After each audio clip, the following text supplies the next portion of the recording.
وہ شخص کون ہے کہ جس سے پیغمبر اکرم نفرت اور بیزاری کا اظہار کر رہے ہیں؟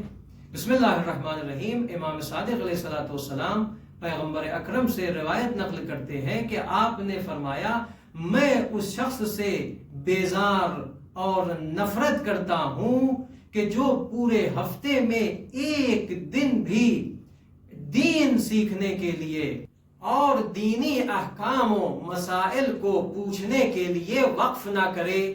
اور ایک دوسری روایت میں امام صادق علیہ السلام فرماتے ہیں کہ جو شخص بغیر علم کے عمل انجام دے، یہ اس شخص کے مانند ہے کہ جو صحرا میں سراب کو دیکھتے ہوئے آگے بڑھ رہا ہے۔ وہ جتنا آگے بڑھتا جائے گا وہ اپنی منزل حقیقی سے دور ہوتا چلا جائے گا۔